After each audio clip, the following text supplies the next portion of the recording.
Hello, Bengals friends. It's time for the Orange and Black Insider. Once again, I am Anthony Cosenza. Thank you so much for joining us live and downloading all of our content.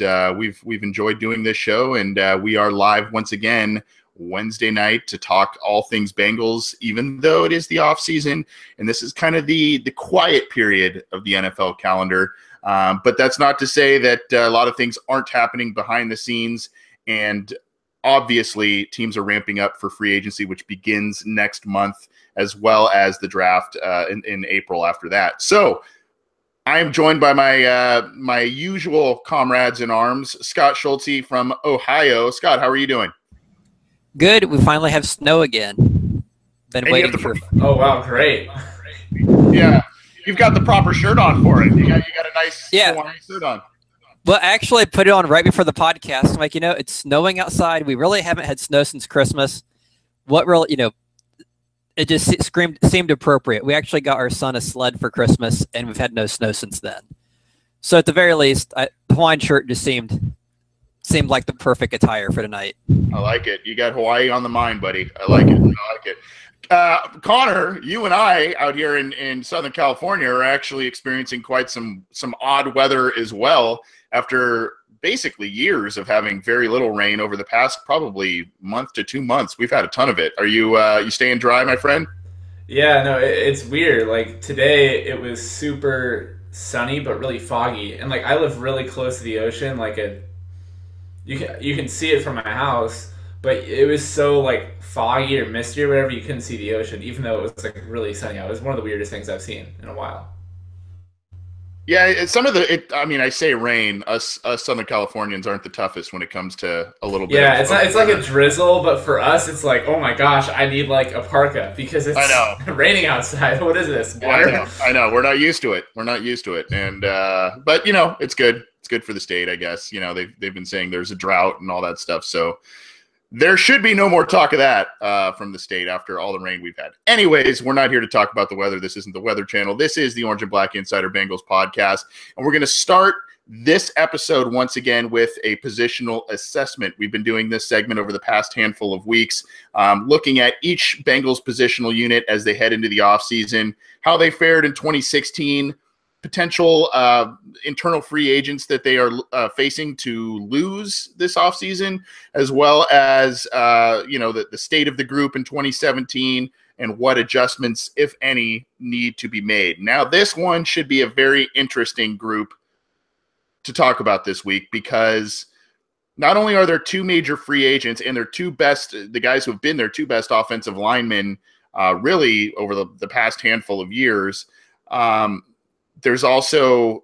two big question marks in terms of young players that have not fared well so far with the Bengals, and there's one other scapegoat right in the middle of the offensive line that a lot of people just seem to pile on, right or wrong, in Russell Bodine. So, Scott, why don't you talk about this group? Obviously 2016 was not a good year for this group. They let up a huge amount of sacks. Andy Dalton was pressured often, and it was really a major one of the major causes, I would say, one of the two or three major causes for the Bengals getting to 6-9-1. So how did maybe positives and negatives from last year, and how you see this group shaping up in 2017 because of Kevin Seiler looking at free agency, Andrew Whitworth doing the same, and obviously, Cedric Ogbuehi and Jake Fisher kind of still waiting to yield some good results there too.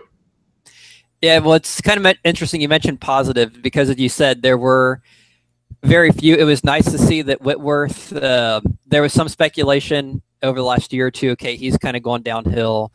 How much does he have left? He still had a very good year. So it was nice to see that he still contributed very well. It was nice to see over on the right side, Zeitler did pretty well. It was nice to see that Bodine did not look like the league's worst center last year. So I'd say those are probably the positives. The negatives, of course, as you mentioned, there's probably too many to cover in one podcast or in a segment of a podcast. But just briefly, Cedric Ogbuehi obviously didn't pan out. A lot of people were ready to move on from Andre Smith. They let him walk. He went to the Vikings. the assumption was, okay, boy, he steps right in. We don't, miss anything. If anything, we get better. That obviously didn't happen. He ended up getting benched for Eric Winston. Jake Fisher came in. He didn't do a whole lot better. We found out at the end of the year, Clint Bowling had been playing hurt all year. He ended up not playing that well. So I'll just pretty much just summarize where, I guess, the state of the line, where it's at right now. And then I'll let you guys kind of take it from there as far as what they should do going forward or what fixes we would have. One very scary thing is if you look at who is actually signed right now as of February 8th in 2017. So, a month or so before free agency, a couple months before the draft, who do they have actually signed? And as you mentioned, Zeitler and Whitworth are both gone. Winston's also gone. So what you have right now at tackle, you have Obuehi and Fisher, who obviously had a lot of struggles. Last year was their second year. They didn't really seem to show a whole lot of improvement from the first year. Obviously, Obuehi was hurt the first year. At center, you have Russell Bodine. And as much as the fans want to move on from him, TJ Johnson's a free agent. Bodine's really all you have. And the team has shown no willingness to move one of the guards to center. They pretty much, if you aren't drafted as a center, they seem content to leave the guards at guard. And then at guard, you have Clint Bowling, who obviously did not play as well last year. He was hurt. Trey Hopkins, who I'm a fan of. Whenever I see him in preseason, I think he looks great, but they just don't seem to give him much of a chance. And then Christian Westerman, who didn't play because he was a rookie. And then Alex Redmond, who's kind of one of those practice squad guys they kind of bring in. And that's basically it. And there's not a whole lot of actual starting depth other than Bodine and Bowling are the only two guys who have played on that line for more than a season, and that's only 7 total. And you're playing 5 of them, at least 5 every single play, and maybe more in like a jumbo package or something. And by comparison, I think we have 6 defensive tackles under contract. We usually only play like 2 of them. So they obviously have to add some more offensive linemen, either free agency, through the draft, re-signing some of their own. But just the way the roster looks right now, it's just a very scary situation. Because if you say this is your team and you're starting next year with Fisher and Obuehi, your tackles, Bowling and let's say Westerman, and then Bodine as your 5 starters, I think last year's offensive line unit would look great by comparison, which is not a very good thing. Right. And as I mentioned, they had so many struggles protecting the passer all season. And it was, much of it was Obuehi. Some of it was Bodine in the middle. But the other guys weren't immune from issues either. So, when you mention certain contract statuses of players and, obviously who they currently have under contract and who is slated to start, if you use the hypothetical that these free agents are going to move, it is a bit scary. Connor, you had wrote a piece for Cincy Jungle about the team re-signing Andre Smith, and I'd like you to touch on that as well as your thought, specifically the guy that one guy that is interesting and frustrating at the same time is Jake Fisher, because he did okay at times at right tackle last year when he was spelling Obuehi after he struggled, but they don't really seem to have a true idea as to where he's going to fit. Is he a guard? Is he a tackle? Late in 2015, they had him line up at H-back when Ryan Hewitt was injured. So I'm really interested about those 2 players and your perspective on them. Yeah, I think it's really interesting, the perspective of Bengals fans. Not that anyone's right or wrong, but fans so often are like, oh, I want the Bengals to play the young guys. And then they catch themselves in a situation like this, and they're like, well, now what do we do? We're like panicking as if, like in the offseason, if you have inexperienced young players starting out at a position in the regular season, people don't like it. But then when you get midway through the season and you're like, okay, Michael Johnson is a pretty decent run stopper, but isn't going to really offer that much as a pass rusher, then people get to the point where they're like, okay, well now, we don't need Michael Johnson. Let's put in Will Clark, or let's sign, Chris Carter because he got a sack in a preseason 2 years ago. So from that standpoint, it's just an interesting dichotomy, because I think the Bengals have. I mean, from my personal opinion, it's neither right nor wrong. It's just an opinion, but I appreciate the way the Bengals are very, very focused on grooming their own. And I know a lot of Bengals fans will disagree with me on that point, but they usually don't catch themselves in situations like this where they don't have, if they lose Zeitler, then, what happens? And today I was writing for SBNation.com I was writing basically the post on who are the guys who can get franchise tagged.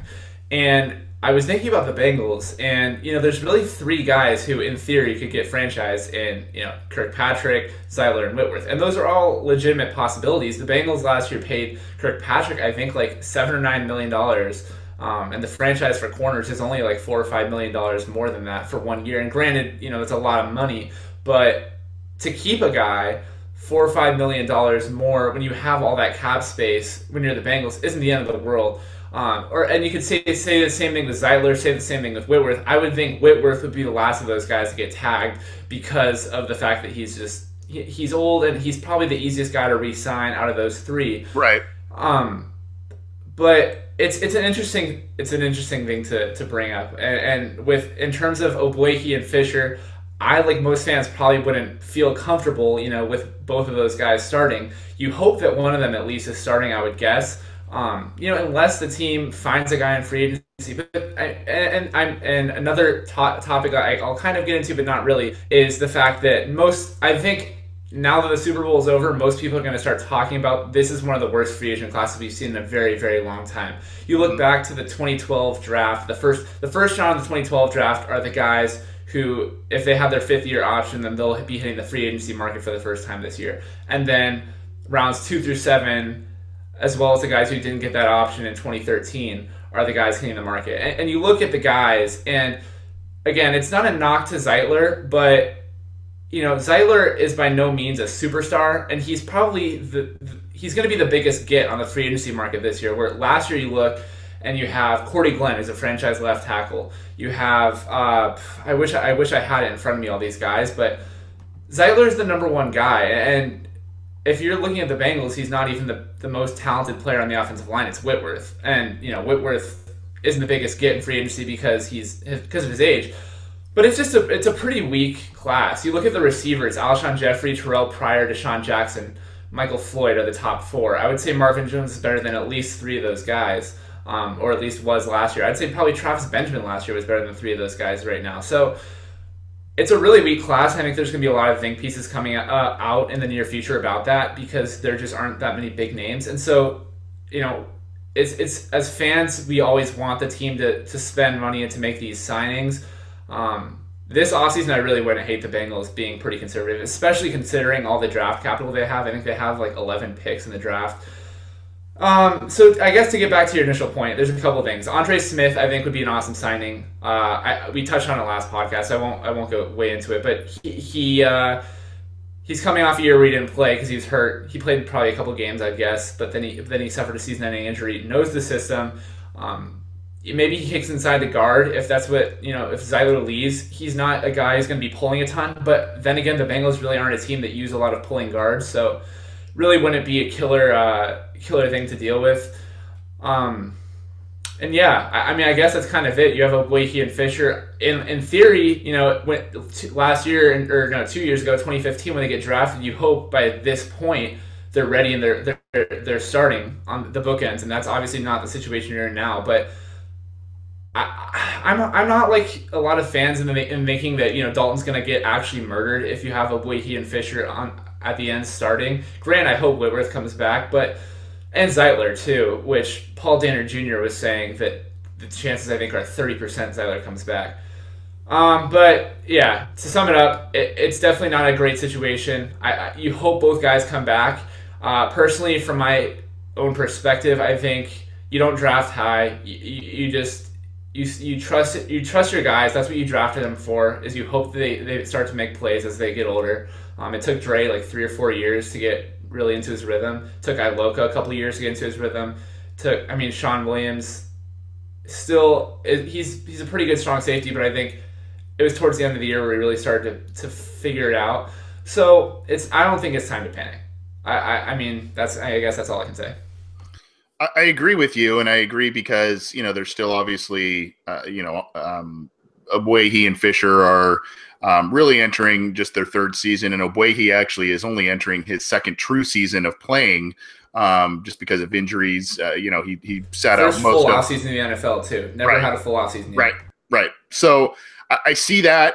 I don't want to say I'm panicky, but I am worried, as like Scott said, just because of it is scary. What I saw with Obuehi last year at right tackle, he just was overmatched, and not always by the elite pass rushers. It was by other guys that were just kind of those marginal okay starters. Scott, I'm looking at, and this is undoubtedly where Kevin Zeitler will be looking in terms of his contract. I'm looking in terms of ballpark. I'm looking at David DeCastro, the offensive guard for the Steelers.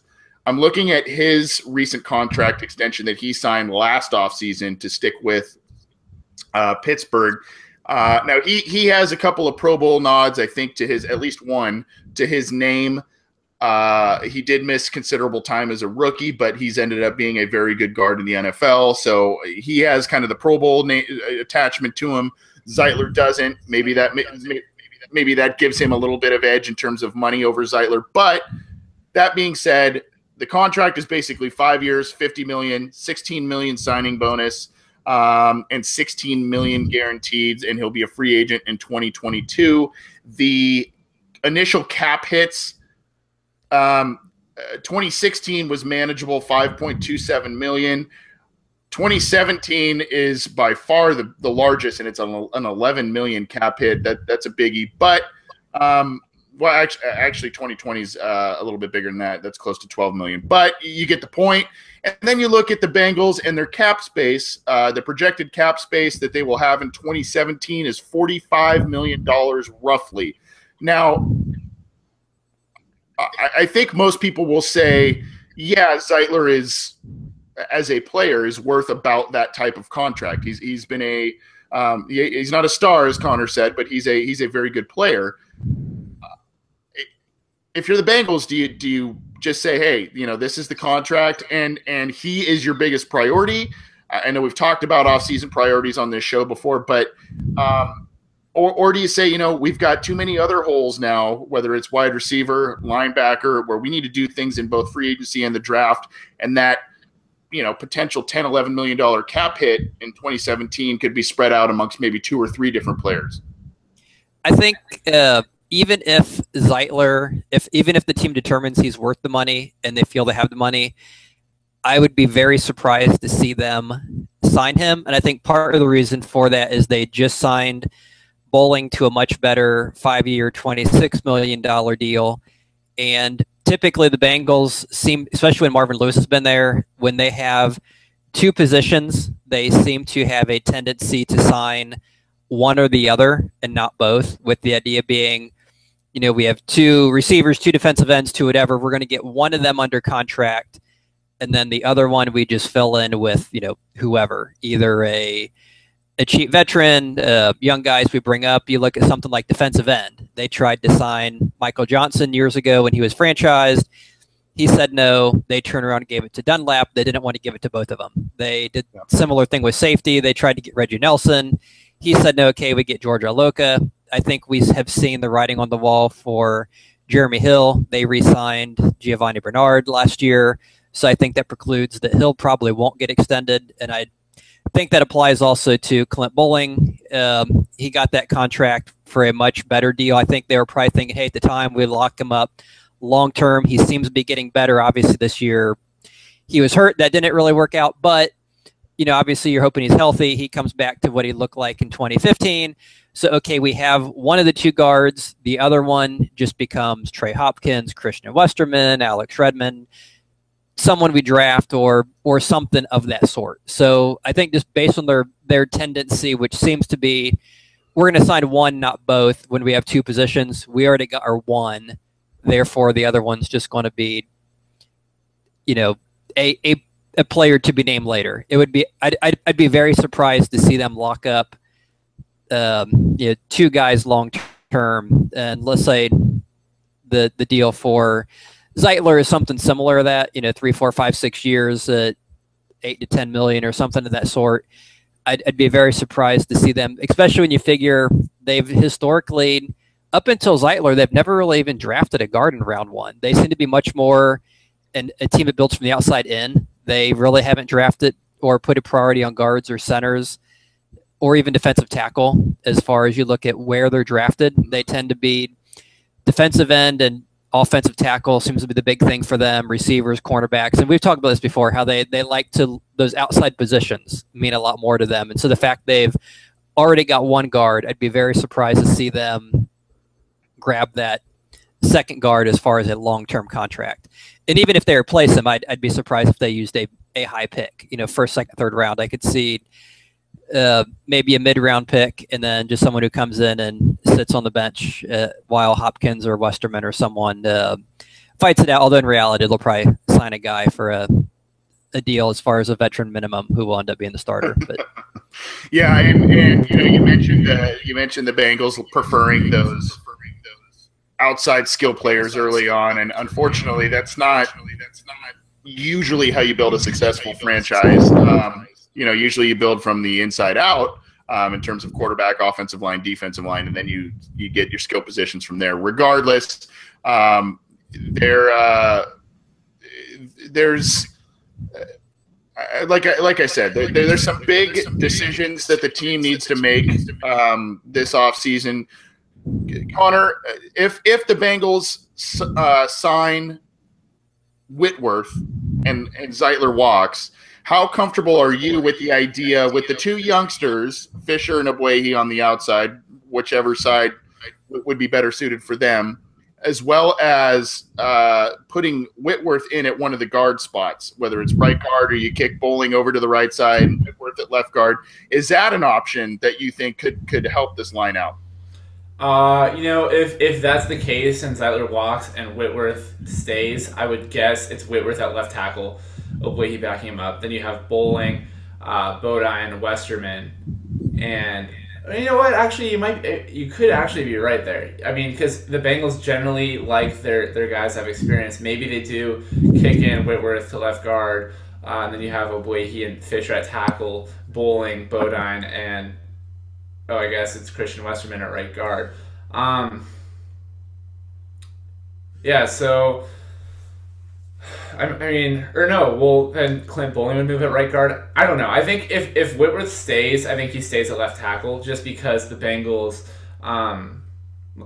just forget everything I just said before that. I think, I don't think they're going to move Bowling to right guard. I just don't see that. They don't really like to seem to move guys around, and to move. The thing is, to move Whitworth to left guard and Bowling to right guard is moving two guys. When if you just put in Westerman, it's only one change, and they really like that continuity. And I think to Scott's point, just really quick, the Bengals the Bengals philosophy in terms of drafting and their team building has always been outside in, and Scott really touched on that with I'm not a big Bengals history guy, but everyone talks about how Max Montoya was their last good guard and he ended up leaving. Paul Dehner Jr. was talking about the other day how he thinks that Zeitler's just gone because that's just the Bengals philosophy, and people are going to hate that. I don't hate it because I think it's worked for them in years past. I would say more so than the whole. I think where Scott's coming from with they have one guy and the whole Johnson was there and then Dunlap was his replacement. That was kind of what people were saying when Jones and Sanu left. They were saying that the Bengals were going to offer Sanu, but I wouldn't say that I wouldn't make the assumption that Hill's already dead man, who's out of Cincy pretty much just because they extended Gio. I think that it's more so their philosophy of they really like guys on the outside. That's why they always draft corners high. That's why and they don't really take a lot of defensive ends high, but they took Hunt and Clark in the early rounds. They took Dunlap, I think, in the second. And then you have guys like Gino, Domatot in the fourth round, Billings in the fourth round. And granted, he was a steal, but I think that there's a reason why they didn't draft him higher. It's just a matter of that's the way they build their team. And with other teams, you see the Panthers, for example, under who's their it's now the Bills head coach, Sean McDermott. The Panthers were kind of different in the sense that the Panthers were like they worked from the front back. So they, they built their front seven with guys like Charles Johnson, Coney Ely, Kewan Short, Star Lotulelei, and then they had Luke Kuechly and Thomas Davis in their nickel packages. So they had all that front seven, and people were thinking, oh, well, they franchised Josh Norman. That was kind of a weird thing for them to do because generally they were just able to plug and play, aging veterans like Kurt Coleman or just like a young rookie fifth rounder, whatever. Put those guys at corner and safety, and the front seven is so good that it will compensate for the lack of playmaking talent on the back end. The Bengals, I mean, Scott kind of touched on it, and I think Andy Benoit was kind of the one who really alerted me to that philosophy, is that it's just that's the way the Bengals built their team, is they build it from the outside corners, receivers, tackles, in. So then all the later guys, on like all the inside players, aren't as important to the Bengals, which is interesting because they run a lot of interior runs, especially with Jeremy Hill. So I don't know. It's weird. It's a weird thing to me. I don't think it's right or wrong. It's just the way that they've built their team, and who knows? Maybe they changed that and they extend Zeitler. So yeah, the Zeitler pick, like Scott said, was a really strange thing in retrospect to see that they picked a guard in the first round. I think it's because they had 2 picks in the first round is why they probably picked him, because it was just a luxury, and you take that when you have it. But I don't know. I wouldn't say that Bowling being signed long term has an impact on whether or not they sign Zeitler. I just think if they think that Zeitler's going to go for the money, and I mean they're obviously going to offer him whatever they want to offer him, but I just don't think that they value the guard position that highly. And I personally, even though I like Zeitler as a player, and I think he's a really good player, he's a solid fit for the team, and it would suck to lose him, I don't think it's the end of the world, because I don't think guard is a very important position for the Bengals, at least. They don't do a lot of pull, like I said earlier, they don't do a lot of pull blocks, which for some teams works really well. Like the Steelers with David DeCastro and their tight ends, it's been like, Le'Veon Bell gets a lot of credit for his patience as a runner, but he wouldn't have you be able to afford that patience if it wasn't for guys like DeCastro, and then their tight ends, Jesse James, Heath Miller, have all they've traditionally had really good run blocking tight ends you have DeCastro and a tight end pulling or just those combo blocks on the outside. It really made it easy for the Steelers, like schematically, for Bell to be able to afford that patience. And the Bengals, meanwhile, don't really do a lot of. They don't do. I mean, they do some zone blocking, but it's not to the same extent as a lot of other teams. They seem to run the ball up the middle a lot more, which is kind of frustrating as a fan because it's a little less exciting to watch. But it is what it is. So I mean, yeah. And that kind of plays into an argument for the Bengals too when you talk about DeCastro and his effect on the Steelers.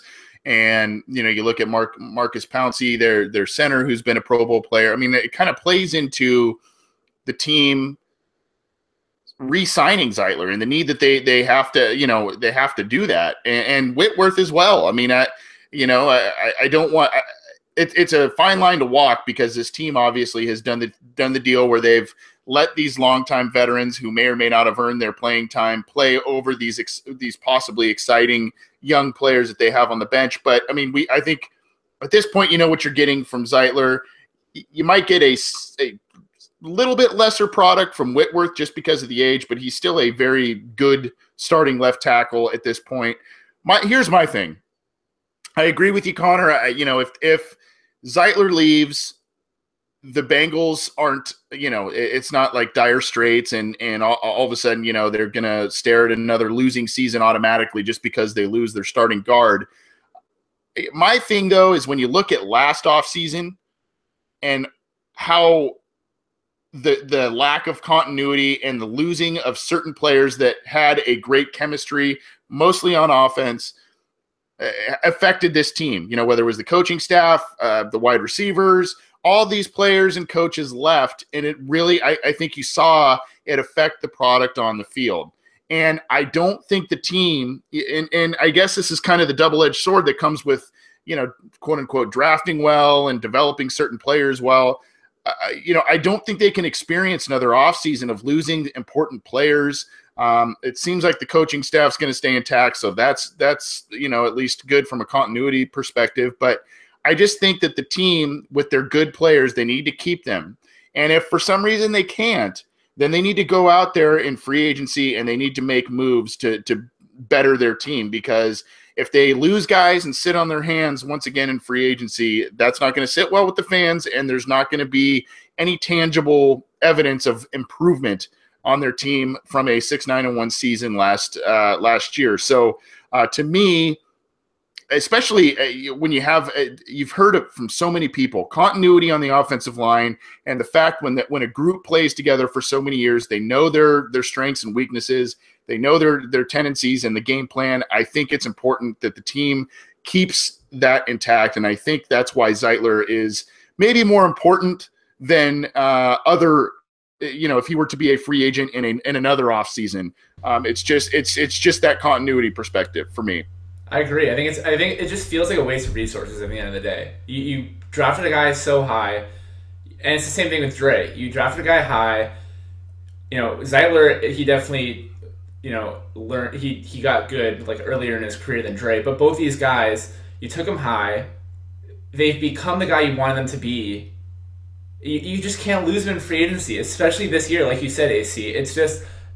You look at the free agent market, and who is there if you lose Zeitler? There's like TJ Lang, who's older. I think he's in his 30s. Well, he'll be just as expensive. And yeah, he's just as expensive. And then behind him, there's such a significant drop off. Dre, I think, is going to be easier because you look at the corner market, and there's a lot of guys. He's like, I think we touched on it last episode. And plus, you have guys like Sam Shields, Tramon Williams, who just got cut. It's a replaceable position, and so.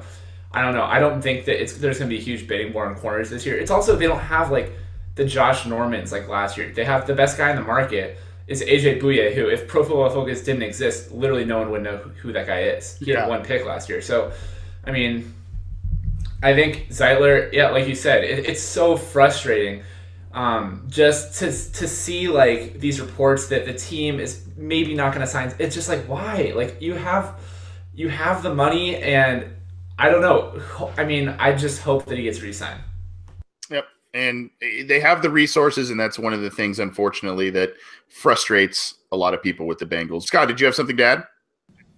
I just want to say, I think if we were to make predictions right now, I think I'd put my odds at like 5% he's re-signed.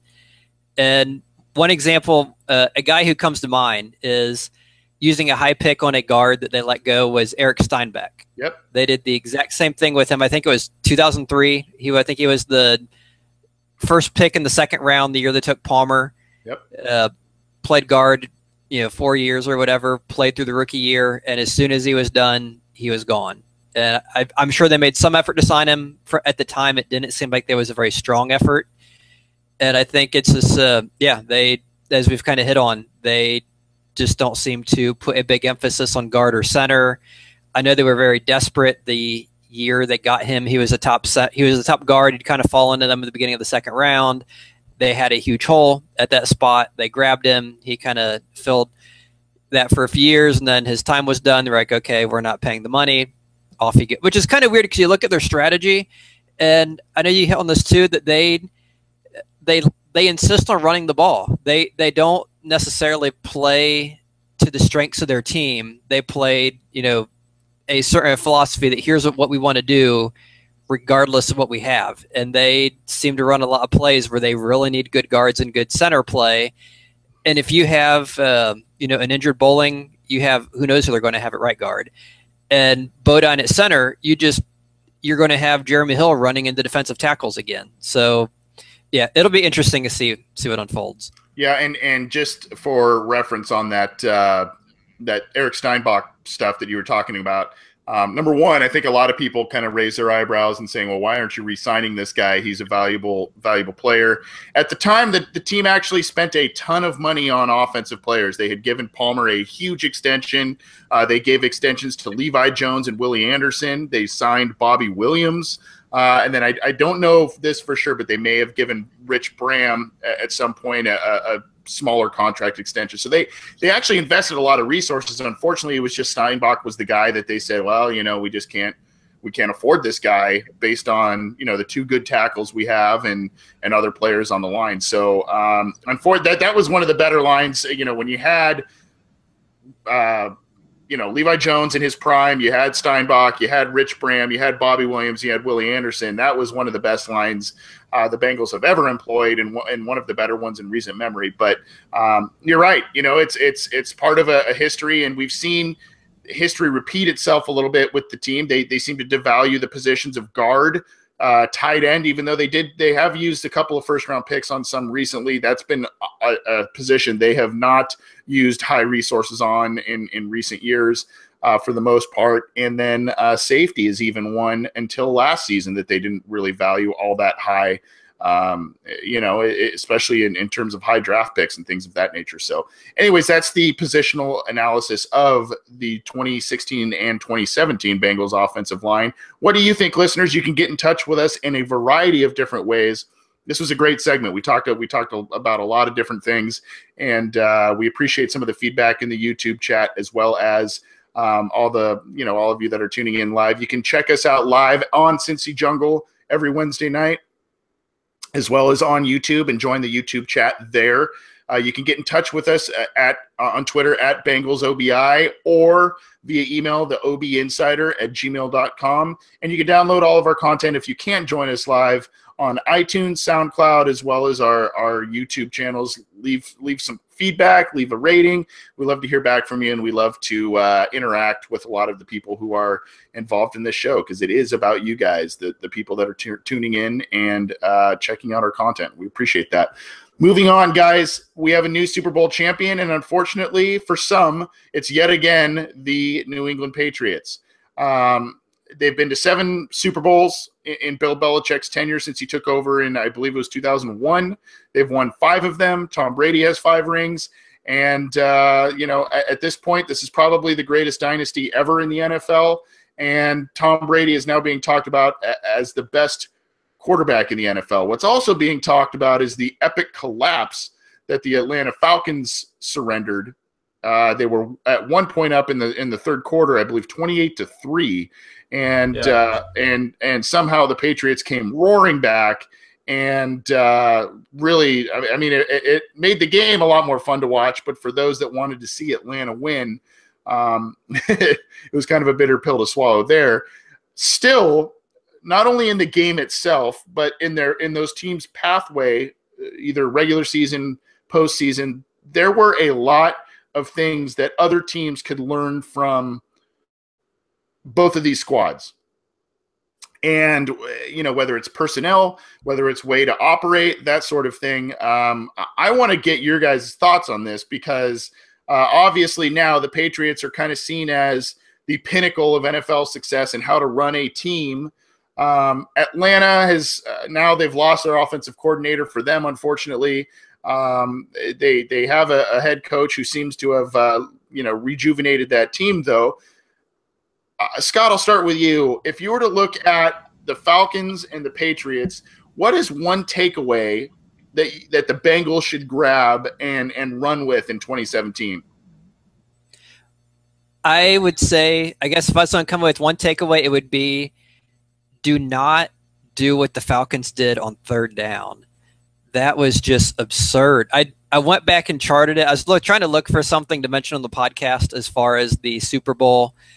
The Falcons were 1 for 8 on third down, and that's kind of putting it generously. I went back and looked, because I knew they threw on some of those, and I wanted to see, okay, what did they really do?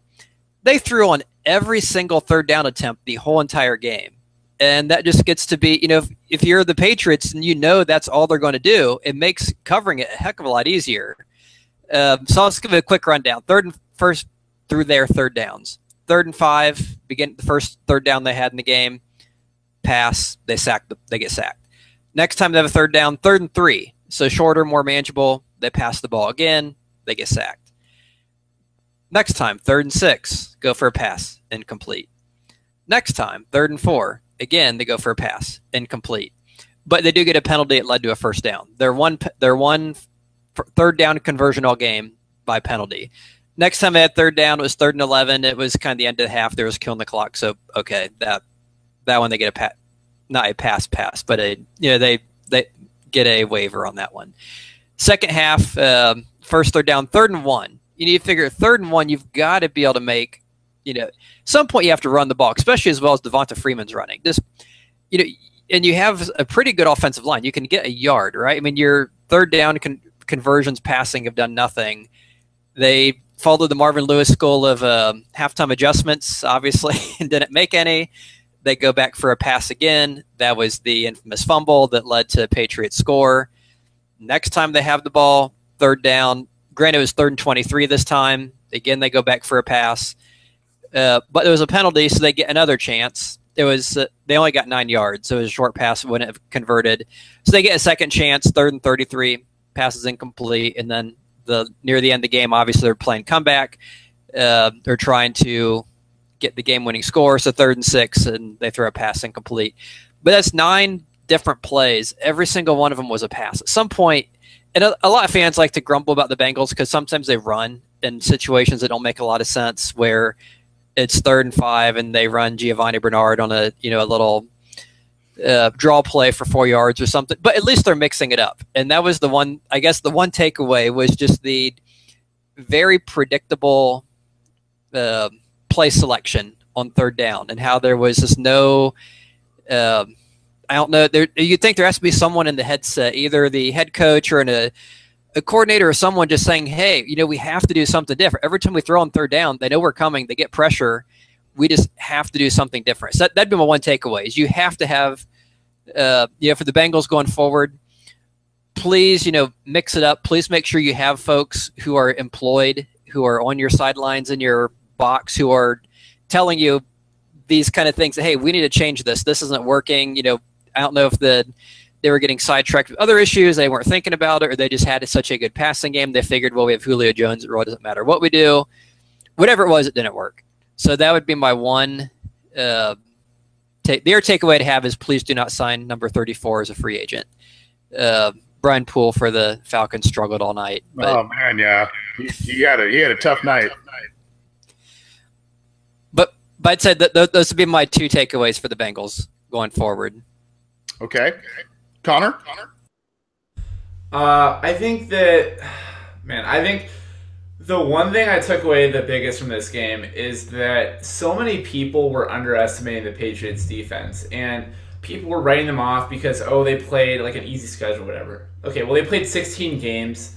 They averaged 15 point something points per game, which no team had done since 2013 when the Seahawks and the Panthers both did that. Then you look in the playoffs, they shut down the Steelers. They get to the Super Bowl. And even you look at the box score, and it's 34-28. Well, remember, one of those touchdowns came from a pick six. So really, the Patriots gave up 14 in the first half. That's pretty good. Like, regardless of the fact that they only scored 3, the Patriots defense gave up 14 points to the one of the best offenses in history to the Falcons, so what people are saying. And then in the second half, they give up 7 points on 6 drives. So people are going to credit Brady, people are going to credit Belichick, the Patriots offense, and they rightfully deserve all of that credit. The offense was amazing in the second half. And the offense wasn't terrible in the first half. It's just, you listen to the Patriots players talk after the game, and they just said that we just were making plays in the second half. Not a lot changed, and I think a lot of people are going to say, okay, halftime adjustments.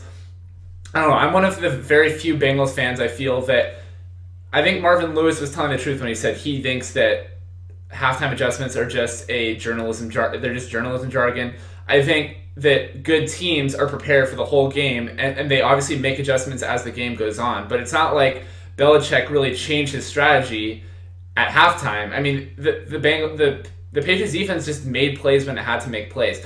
And so I think my takeaway would just be that, I don't know, I saw a tweet from Joe Goodberry, who is this, revered Bengals guy on Twitter. And granted, he does really good work, but people just take what he says as like the truth, and he's never wrong or whatever. And he said the Patriots won a Super Bowl with, below average receivers, below average running backs, no athletic linebackers, and no pass rushers. And I was thinking to myself, well, okay, their receiving core was really good. I mean, I would say it's average or better, but I wouldn't say, it's great. But they have Edelman, who's good. Hogan, who I think is a pretty reliable number 2, better than LaFell, I would say. And then they had Amendola and a couple other guys. They had one of the NFL's deepest backfields in LeGarrette Blount, Dion Lewis, and James White, who comes out of nowhere and puts on a clinic in the Super Bowl. They have Dante Hightower, who's a really good, that might not be the athletic linebacker, but I mean, in today's day and age, if you're good, you're good. I'd take good over athletic any day.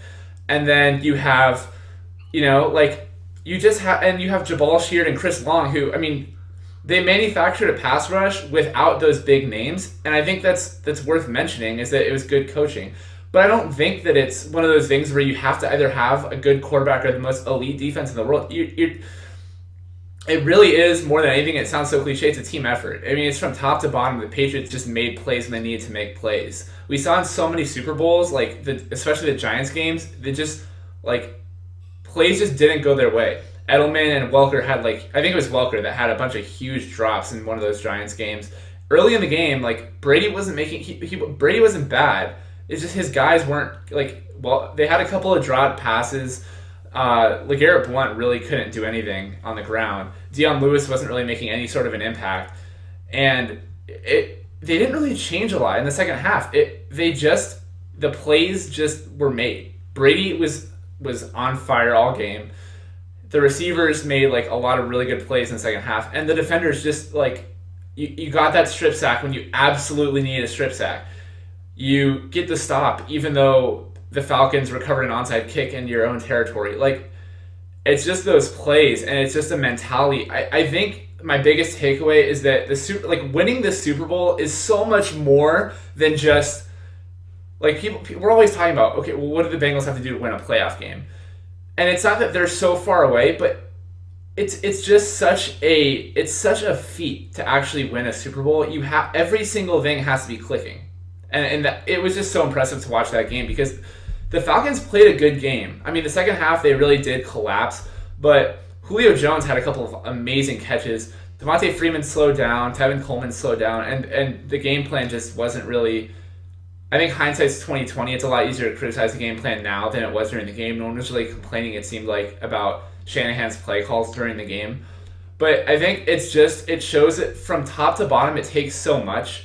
And for me, that's why I really can't hate the Bengals for wanting that continuity, because you see a team like the Patriots win this game, and I'm not saying it's because they didn't ever fire their head coach. Granted, he's like Bill Belichick, but they've just they've done everything they needed to do. They drafted well. They made a couple of nice free agent signings. There weren't really a lot of free agents that made a huge impact on this year's team, for what it's worth, except for Martellus Bennett and I guess Jabal Sheard. But it's really just and I guess Chris Hogan too. But it's really a matter of just there's so much intangible stuff that goes into the Super Bowl. I think it's so easy for us as fans to say, well, you need a quarterback, you need an elite defense, you need this and that. You need everything to go right to win a Super Bowl, and it's so much more. Even if the Bengals win a playoff game, it's just a matter of having that mentality as a team. And I'm not going to be the one to say that Marvin Lewis can or can't take them to the Super Bowl, but I mean, it's just such a big effort from top to bottom, and it was so impressive to watch. See, that's where, and no offense to you, buddy, that's where I'm going to disagree with you. That's fine. Marvin Lewis, we kind of said tongue in cheek on this show when he openly said, second half adjustments don't exist. That's just a made up thing. I look at that Super Bowl. I look at the difference in the type of play that you saw from the Patriots in the first half to the Patriots in the second half. It harkens back to when the Bengals played the Patriots this year. And remember how close that game was in the first half at halftime. I think the Bengals in Gillette Stadium were maybe trailing by 3 points, and it was a really tightly contested game. All of a sudden, the Patriots made adjustments, used their tight ends way more than they did in the first half, and the Bengals got blown out. I saw a much – and maybe it wasn't, to your point, Connor, maybe it wasn't so much a noticeable change in – scheme or play calling. I also kind of throw into second half adjustments in rallying the troops. and saying, there were drop passes in that first half. There were poor throws by Tom Brady. Protection wasn't good. If you get into that locker room and you rally the troops and you say, this is not good enough, you have to play better. This is the biggest game in the world, and you are playing poorly. That to me is a second half adjustment. And maybe not everybody looks at it that way, but that is a coach getting the team together and having them play better in the second half. So if I'm the Bengals, I would say, looking at the Patriots, second half adjustments do exist. And I think, and not only, halftime adjustments, but in-game adjustments. It doesn't have to be in the locker room. Well, yeah, I think my whole point was in-game adjustments definitely exist, but yeah. I think the whole notion that, like, you go into a locker room at halftime and you can basically transform an entire game plan into the 30 seconds. And in a Super Bowl, you have a lot more time. But, like, in a regular season game, the notion that you can just, rally the troops. I mean, rallying the troops, I think, it's a good point. I definitely agree there. But the whole notion that, okay, well, we're just going to flip the script now, erase everything we had on the whiteboard, and write everything else back down. Yeah. See, I'm not buying that either, and I agree with you there. I think, I think that it's more, hey, what has worked for us in the first half, whether it's on defense or offense? Let's kind of stick with a grouping of plays on both sides of the ball that have worked for us. Let's kind of get rid of some of these other things that haven't been working well for us, and let's kind of stick with that. And I think you saw some things change for the Patriots, and it might just be better execution, however you perceive it. To me, I think adjustments exist, and I think the Bengals, that is for all the talent they have on the roster, for all of the good things Marvin Lewis has done, I think that is one critical area where he has epically failed in being the Bengals head coach, and I hope that if I'm looking at if I'm the Bengals and I'm looking at the Falcons, I'm looking at free agency, and I've been a more vocal guy over the years in terms of the Bengals being more active in free agency and outside free agency to better their team. And you look at the Falcons 2016 offseason acquisitions and outside free agency: outside linebacker Courtney Upshaw, linebacker Philip Wheeler, linebacker Leroy Reynolds, tackle Tom Compton, cornerback DeMarcus Van Dyke, wide receiver Aldrick Robinson. I mean, you go on and on. There's linebacker Sean Witherspoon, wide receiver Mohamed Sanu, defensive end Derek Shelby, defensive end Adrian Claiborne, and then, of course, the trade for Alex Mack. You look at it, and yes, if you don't – winning in March doesn't guarantee you that you'll win the Lombardi Trophy. But you look at those players, most of which are mid-tier to rotational – guys that can assist in niche situations, and that's what built depth, and that's what made them be the NFC champions this year. Alex Mack was a huge acquisition for them, huge. Mohamed Sanu, he had an okay regular season, but if you noticed in the postseason, he had a couple of very nice games for them. So. And then obviously what's not noted there was I believe they picked up Taylor Gabriel, who was a very good player for them as well, that they grabbed in free agency. So my thing is, don't be afraid to spend the money. Don't be afraid to bring in these outside guys that fit your scheme. And those are my two takeaways. You can let us know your takeaways, guys and gals, through a variety of different ways. Twitter at BengalsOBI, email theobinsider@gmail.com. We're also available for comments every Wednesday night live on YouTube and at Cincy Jungle as we peruse through the comments and questions that you guys give us.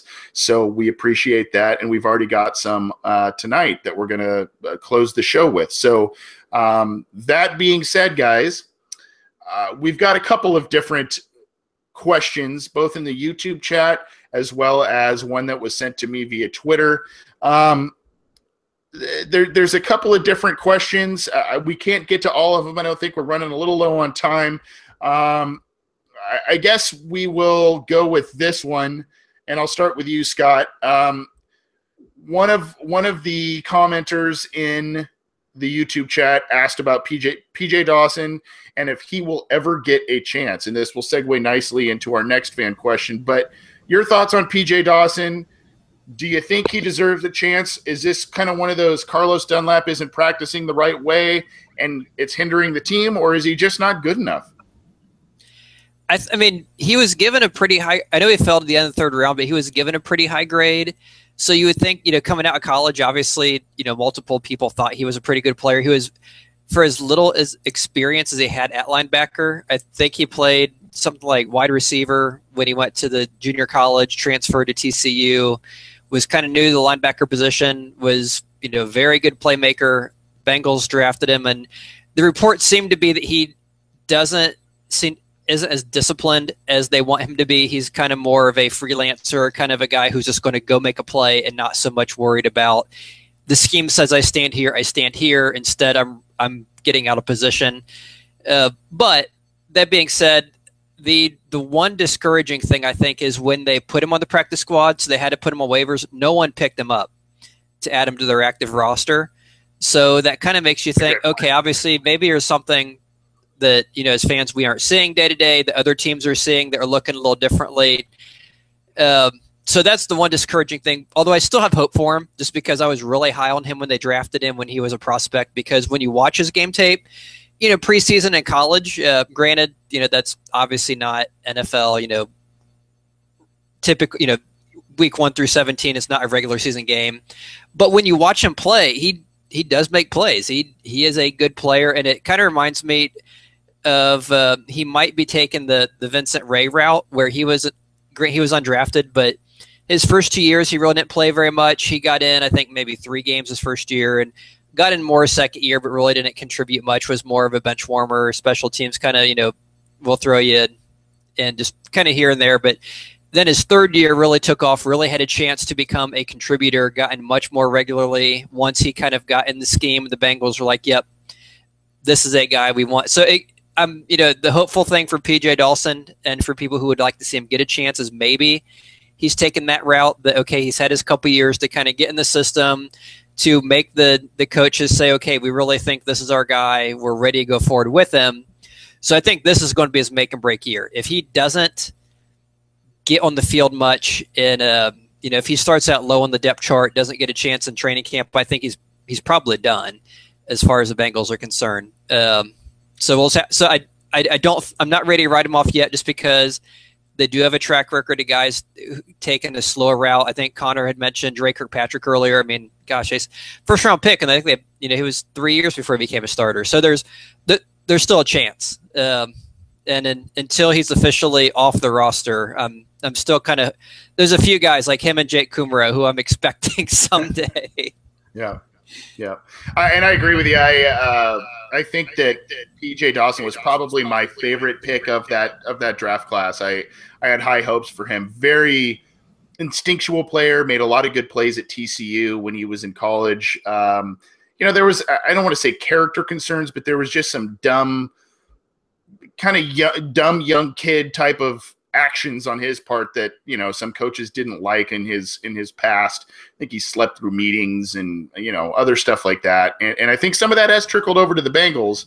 And that's probably why he hasn't seen too much time. But, and Connor, it's kind of a shame with the 6-9-1 record last year. The Bengals didn't give a lot of these guys chances as the year wore on. You would think once the season was kind of out of control and they were out of contention that, they would kind of see kind of what they did in 2010. They would see what they got out of what they have out of some of these young players.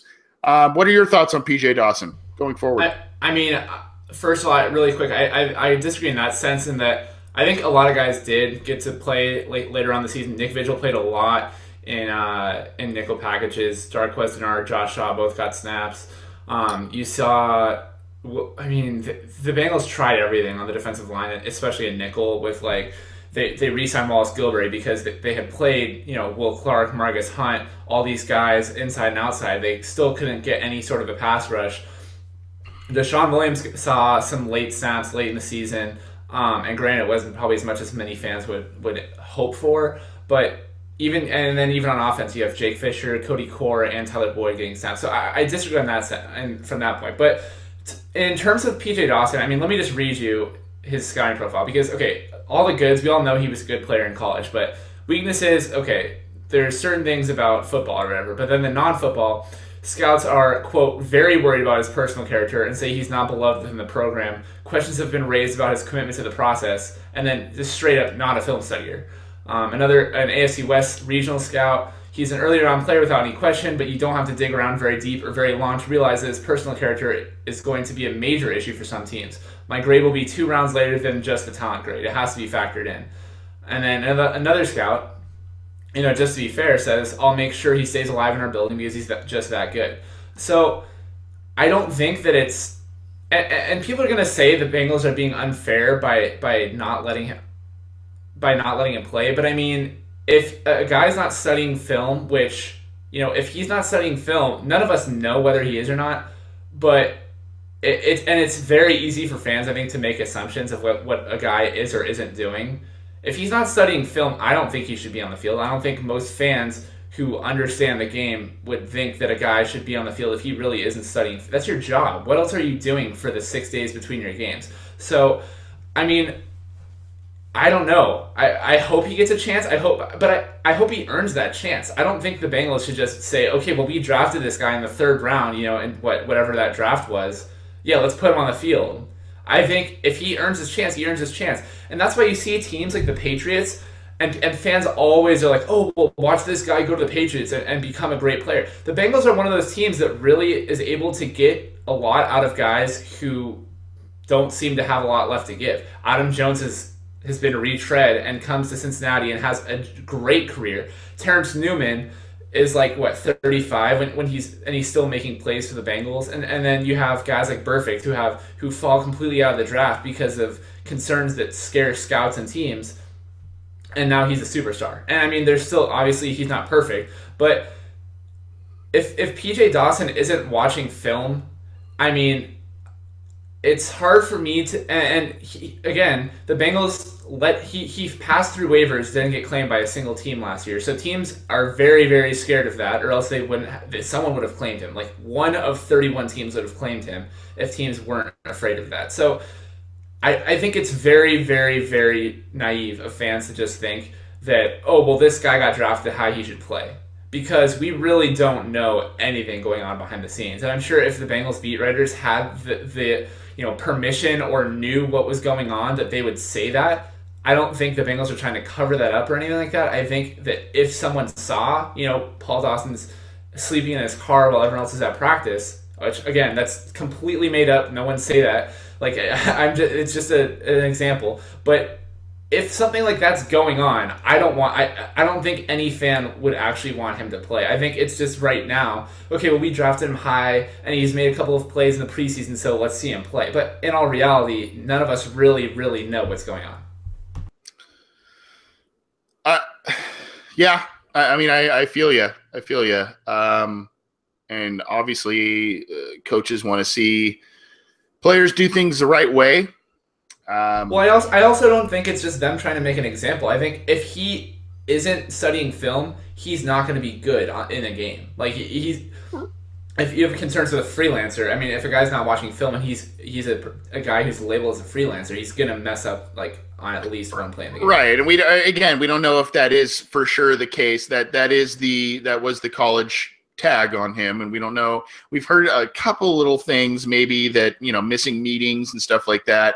I do agree with both of you. It is a little concerning about him clearing waivers, after being such a talented college player.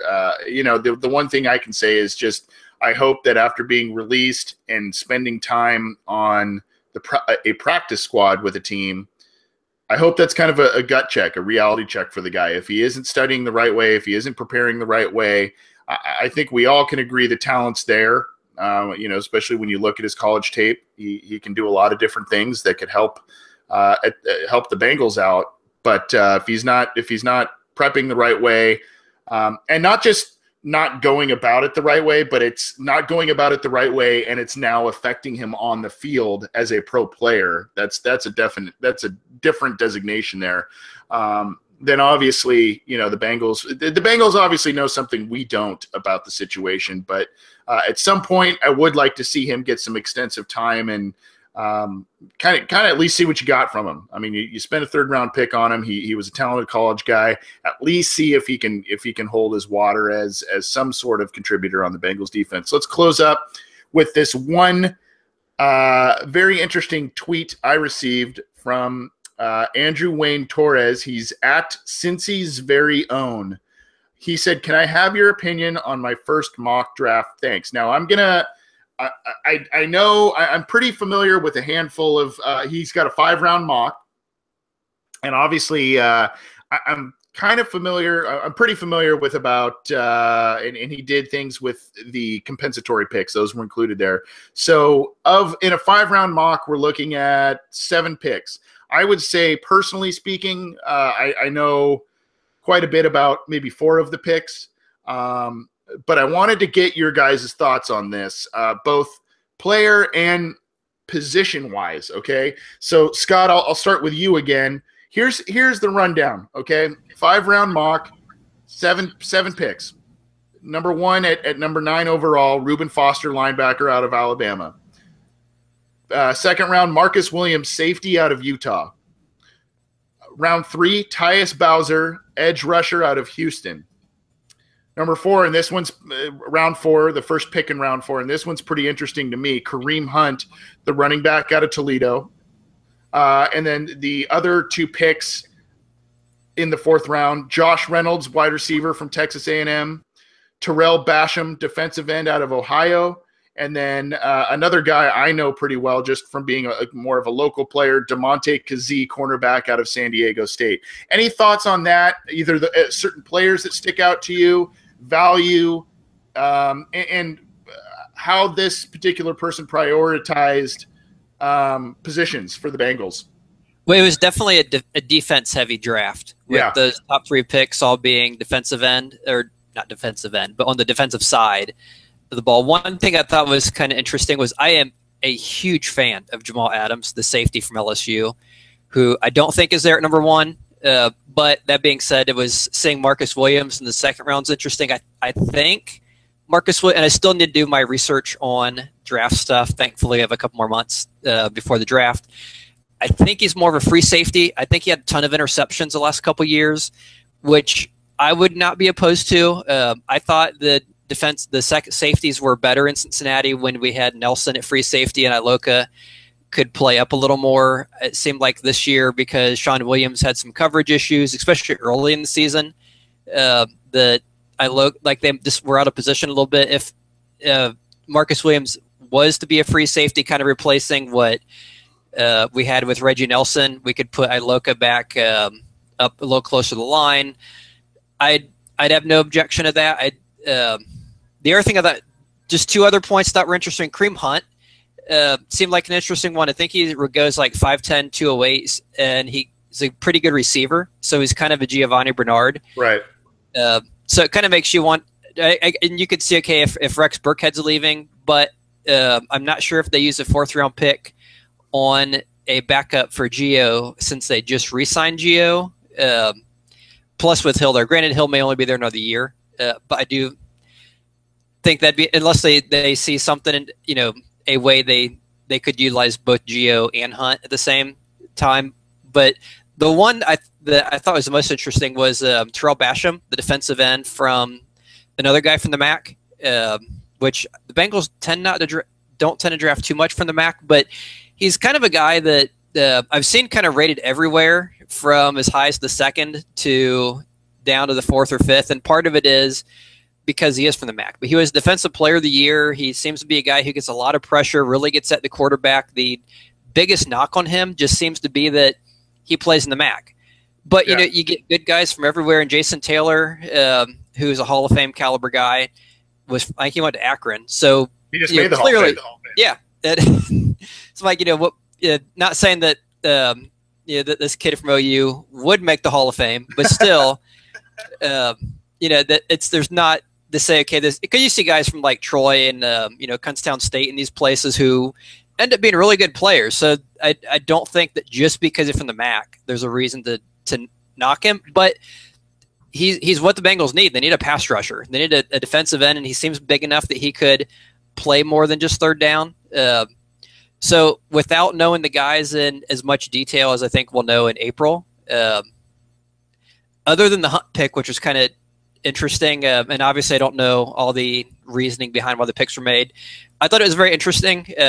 Bengals have a strong defense, making it stronger, obviously. I think no offensive line might be the one concern, but that depends on what they do in free agency. But anyway, that's my 3 cents. Okay. Not 2, 3 cents. Connor, again, just real quick recap, 5-round mock draft from yeah, I got to pull that. Okay, go for it. So I'll go pick by pick. Reuben Foster, I've kind of made my opinion known. I think linebacker is a position where you can get later in the draft. The Bengals don't really seem to draft it high. And you look, and to me, I just don't think that you draft a linebacker in the first round unless you believe that Vontaze Burfict isn't in the team's future plans. They don't play the same. They play the same position in nickel packages, so it really wouldn't make sense to have a guy like Foster trying to play weak side because he's a middle linebacker in nickel. So, and maybe I screwed that one up, but I mean that's just my personal opinion. Safety in the second, I don't hate it, but I think that you could get a better guy. I think you have to get an edge play in the first 2 rounds. I would hope in the first round. Like I said before, talk about Charlton, Solomon Thomas, the 2 guys I think the team will take. I guess I won't really go super into it down the whole list. What I'll say a couple of things. Number 1, mock drafts at this point really should just be taken with a grain of salt because none of us know what happens in free agency. Number 2, I think that a lot of fans are thinking kicker. Granted, there wasn't a kicker in this mock draft. I think a lot of people are mock drafting kicker 10 rounds before he's going to get taken. The Bengals aren't going to take a kicker in the 4th round. I think we all learned that last year. Maybe they take one in the 6th or 7th. I would guess they don't. Right. Because, like it or not, there's college kickers out there you can just get undrafted nowadays. So I don't really see a need to take a kicker in the draft unless you think there's a guy there. And granted, the team has a lot of picks this year, so maybe they do. Another observation I have: people are taking running backs really high. I don't know what the team's plans are for Jeremy Hill. I think it's a pretty big assumption to assume that the team is going to take a running back high. That being said, if Burkhead's gone, and I think if Burkhead leaves, you take a guy maybe in the 5th round to replace him. But what's the point in drafting a guy high only to see Jeremy Hill have his comeback year? And Grant, we really don't know what happens. But if you do that, you're kind of writing your own destiny and limiting possibilities, I think, just from my own perspective. And then finally, what I'll say is I'll just give you one sleeper guy who I really like. Safety, if we're going to go safety, Obi Melifonwu from UConn. He gets the comp of George Iloka being a 6'4", 219-pound safety, really long, really tall, built in that mold, which, if he falls to around 4 or 5, he's one of those guys where you look at his physical measurables and he's a guy that you just have to take there because I don't think the team needs a safety at all. I think the team could go the whole draft without taking a safety. But if you have a guy like that with those physical attributes, you even read his draft profile and it kind of says the same thing. Elite size, premium athletic traits that show up. They're saying he's going to have a major combine where he just blows the charts off. Iloka was kind of the same type of player, and the Bengals took him in the 5th round. So if he lasts that long, even though you have Deron Smith, I don't know. I think you take him and Clayton Fedulum is definitely an expendable player, even though I like him. He's kind of one of my boys on the team. But there's going to be guys. I think my last observation, guys are going to become expendable on this team with 11 players in the draft. Clayton Fedulum, maybe even Alex Erickson after last year. If you get a guy like Benny Cunningham in free agency, who's kind of one of my boys, made a ton of plays for the Rams, really good return man, and he's kind of a Rex Burkhead type player out of the backfield. You get one of those guys, and there's players that become expendable, and you cut the loose weight. And I like Erickson, I like Fedulum. I hope they both stay. But when you look at the team right now, they have a lot of players, and they have a lot of picks, and some guys are going to end up getting cut. Granted, they're probably not going to re-sign a lot of guys that are on the free agency list, so to speak, but that there's still going to be guys who are, like Marcus. What do you do with Marcus Hardison when he comes back? What do you do with Brandon Thompson next year? A lot of guys where it's going to be an interesting thing to get into. Yeah, and again, kudos to Andrew Wayne Torres for this mock draft. To me, I like some picks. I love a couple. And there's maybe a couple things I don't like. Well, really only one thing I would swap. So to me, I agree with you to a certain extent, Connor. I think Reuben Foster and Vontaze Burfict are very similar players, but I think those two next to each other, if you can find a way to make them play next to each other, that is that would be a good thing for this defense, obviously. And then you get Andrew Billings back up front, and all of a sudden some things might be remedied that were issues last year. I really like the Kareem Hunt pick, and he had almost 1,900 yards from scrimmage last year with Toledo. I think he had 11 or 12 total touchdowns. So he's a very exciting player. He's actually a little bit, according to his profile, Scott, he's a little bit bigger than you had. He stands as, according to Sports Reference in college football, he is 6 foot 225. So he's a little bigger, but he may move. Well, he may, and you know what? He moves though, and his skill set is like that of someone who is a little lighter. But I think too, we're also in the era where pre-combine, we don't have a lot of perfect measurements. So I forget if I was on CBS Sports or what side I was on that gave me the 5'10", 208. Right. But yeah, if he's 225 versus 208, it's a heck of it is. But difference. Who knows? He could weigh in somewhere at 215. You know what I mean? So yeah. I'll tell you the thing.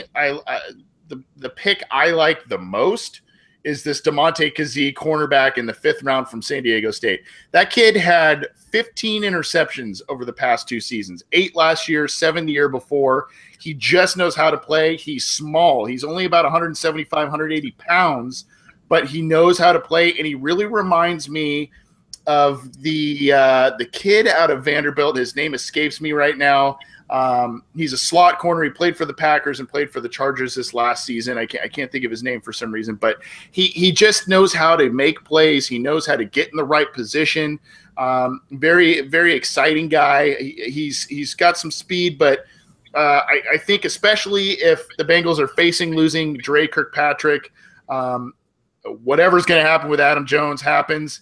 I think obviously corners are at a premium in the NFL. Even though Andrew waited till the 5th round to take one, I still think this kid has a good future in the NFL. I really like him, and I really like the Hunt pick. My main issue with it, I don't see safety in the second. The Bengals used last offseason to re-sign George Aloka. They gave Sean Williams an extension, and Williams started off slow but ended up playing well down the stretch. Kind of the same with Aloka as well. So I just don't see safety being a 2nd-round pick. What I would do is I would then I wouldn't mind if a safety was maybe if he had switched the Josh Reynolds wide receiver of Texas A&M, that 2nd pick in the 4th round, not that player, but the position wide receiver, and move that up into the 2nd round. I would be happy with that. I think the Bengals need a lot of help on offense. I really do. And that goes back to what we talked about with the Falcons and all of the weapons they have. Mohamed Sanu, Taylor Gabriel, Julio Jones, the 2 running backs. There was a lot to defend for other teams that played Atlanta this year, and I think that bodes well. Is that a fair statement, Scott? Yeah, and one thing I was thinking, you mentioned DeMonte Kazee being small, and I don't know if he's height small too, but I remember when the first thing that popped in my mind was Brandon Boykin. I think he came out of Georgia. Wasn't that kind of the knock on him that, hey, he's a great player, but he's just way too small? And he's had a pretty productive – So if this guy's anything like him, I mean, yeah, I would have no objection to – especially getting 15 picks. Right, yeah. Like I said, 8 8 last season, 7 the year before. I'm trying. I wish I had that. I'm trying to pull up the kid's name. I'm thinking of who is the cornerback that I'm thinking of. Casey Hayward. That's the guy I'm thinking of. Yeah, very very reminiscent. Again, Hayward wasn't the fastest guy. Wasn't the most athletic, but somehow he just knows how to make a ton of plays. And I kind of see. And Hayward was a guy, I think he went in the 2nd or 3rd round. He wasn't, a highly elite known prospect, but he's been, like Boykin, like you said, has made a career out of creating turnovers and just being in the right spot and knows how to play defense. And I think that's one of, as weird as it is to say that a 5th round pick and the last pick in Andrew's mock is my favorite pick. That's my favorite pick. What's your favorite pick in that mock? I'm going to go with the guy from OU, and I should clarify. In Ohio, OU is Ohio University, not Oklahoma. Yeah. When I'm saying OU, I mean the Bobcats. So the defensive end, because everything I've read on him, I haven't had a chance to watch him yet, but from what I've read, it seems very promising. And if your biggest knock is just you're at a small school, I don't see that as much of a knock. I remember last year there was a guy who I was kind of high on, Matt Juden, who I can't remember where he played. It was one of these little dinky schools, like a Grand Valley State or something, like a little school like that, who is just a very good, a man among boys. That was a good pass rusher, could get in a quarterback, got drafted late, and I think had for as late as he got drafted, I thought he had a decent first year. But that is actually, this reminds me of a question we had in the YouTube chat about screw this guy's name up horribly. I'll just say that the center from LSU, Ethan Pocic. Oh yeah, Pocic or something. Yeah. But the question, I thought it was a pretty interesting one. If he's too tall to play center, so I had to look him up because I wasn't sure exactly how tall he is. That he has him listed pre-combine at 6'7", which is a heck of a tall center. So I was kind of wondering, and I looked up some of the better centers out today to see, okay, at what point do they kind of stop? Because I know there are some pretty tall ones. They're not all the squatty 6'1" guys. So guys like Mangold and Alex Mack are both 6'4". Some other guys who were pretty good before them, Andre Grud and Kevin Mawai, were both 6'4". So I think you can have some height and play center, and obviously the SEC is a good conference. It worked for him in the SEC. But I thought, it's a pretty interesting question because especially, interior line, you're talking about leverage, you're talking about going against, that's where you're a little shorter, squattier, stronger, you're really getting that push and leverage. And yeah, it's kind of hard to get that much leverage when you're the tallest guy on the line potentially. Right.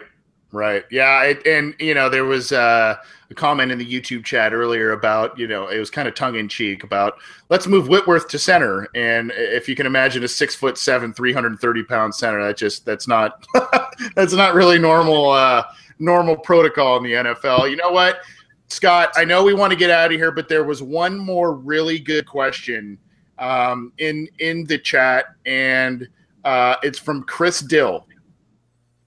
Would you take a chance on cornerback Justin Gilbert? Obviously, he was a top 10 pick for the Browns, fizzled out there, was, I believe, traded to the Steelers, and they just released him. Now, given the issues that we've constantly chronicled with Kirkpatrick and Jones here, is that a guy – now, granted, you don't want to obviously say, hey, Justin Gilbert's going to be our starting corner or number 3 corner, but maybe a bottom-of-the-roster guy that you can maybe say, hey – we can develop you into the talent we think you are. Obviously, there's a lot of measurables and things like that scouts drooled over with him. I don't know. I have my hesitations, but this also very much seems like a Bengals-like free agency move.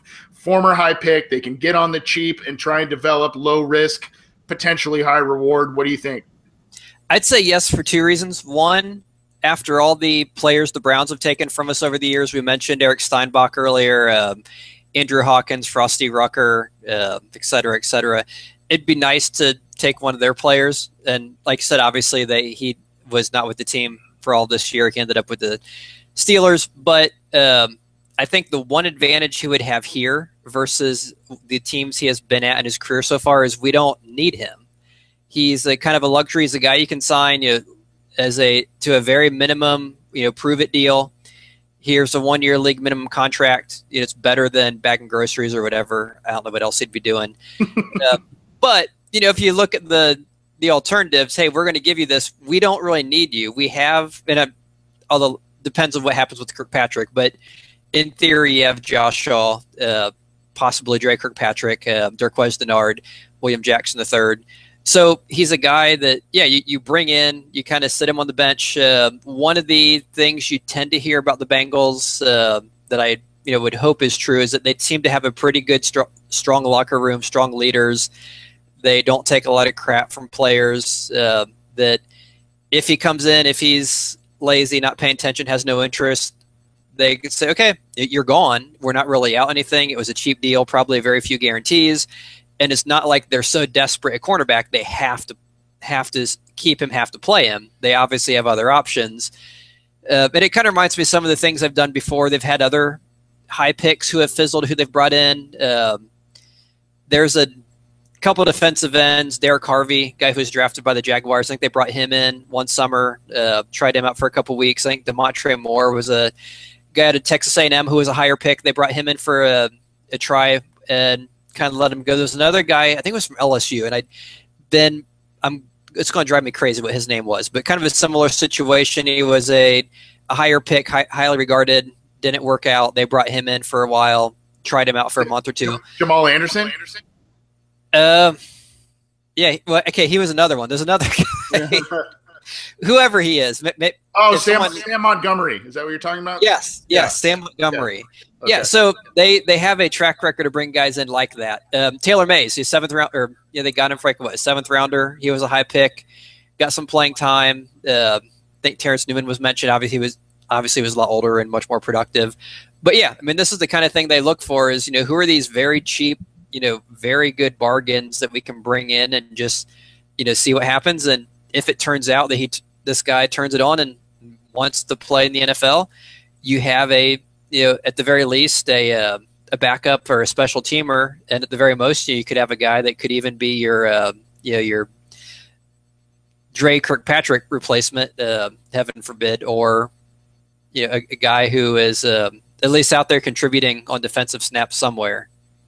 Yep, and this I agree with you. This makes sense in a couple of respects for the Bengals, not only because of the track record. I mean, the list of former high picks that they've brought in, that they've tried to, make into reclamation projects. The list is just immense. I mean, you look at, besides all the names you listed, there's also Tank Johnson, there's Cedric Benson, there's Larry Johnson. I mean, the list is just immense.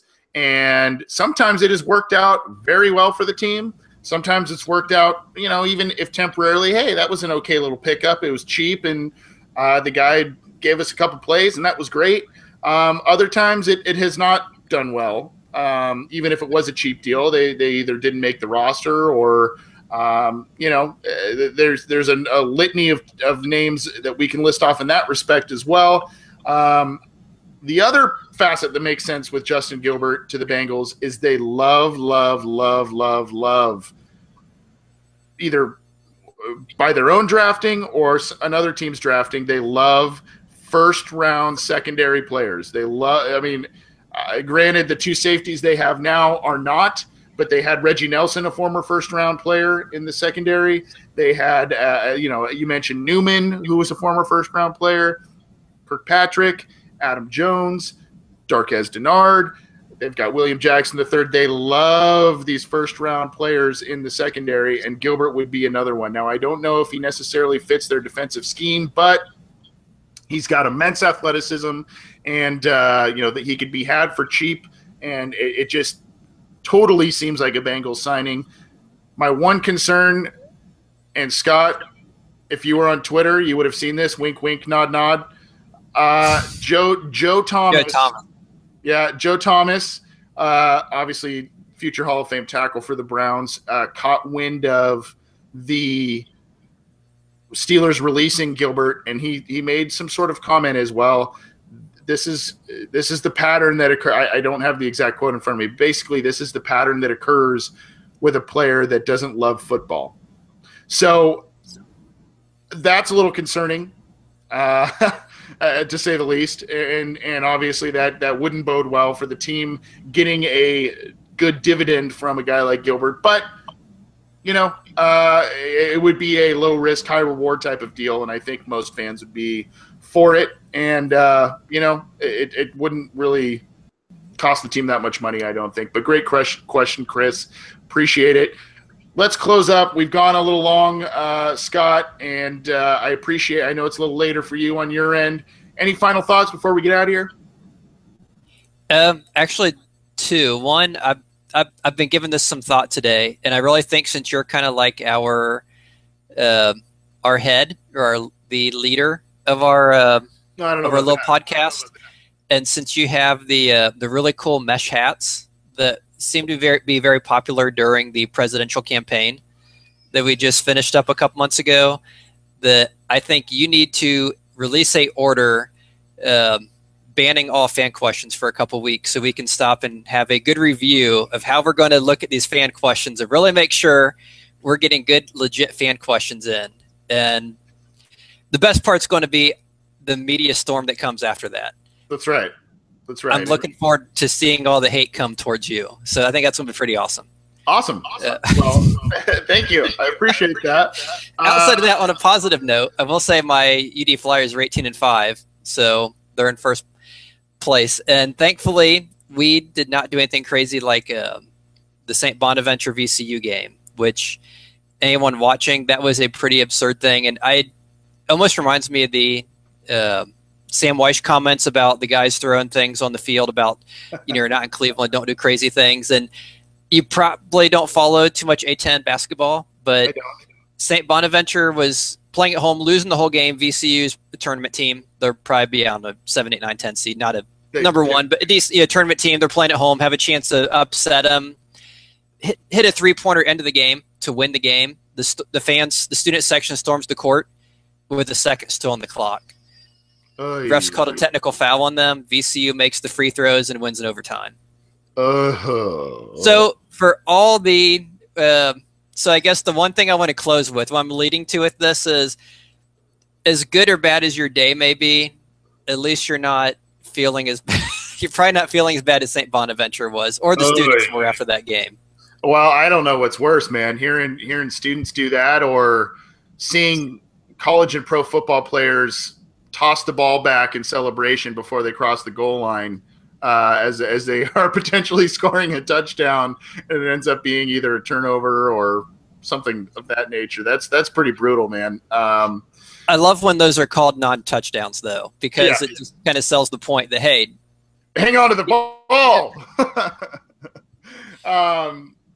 Well, and to your first thing, yeah, I mean, I'll take the fan ire if that's what comes with it. But in all seriousness, I think you and I both would agree that a lot of actually all of the fan questions we get are very, very good. I wish we had time to get to all of them. Unfortunately, we just can't. Otherwise, this would probably be a marathon show, and which we wouldn't mind because we have great listeners. But we just, for time's sake, we can't do it. But thank you all for tuning in live via Cincy Jungle and YouTube. You can find all of our content on both of those websites. You can also download our audio content on SoundCloud. All of our video content is on our YouTube channel. Please check that out. We're also available for download on iTunes. You can get in touch with the show at Bengals OBI on Twitter and the obinsider@gmail.com with any feedback and questions, anything like that you may want answered on the air. We appreciate all of the support. We appreciate you tuning in. And we will see you next week. Hoo day.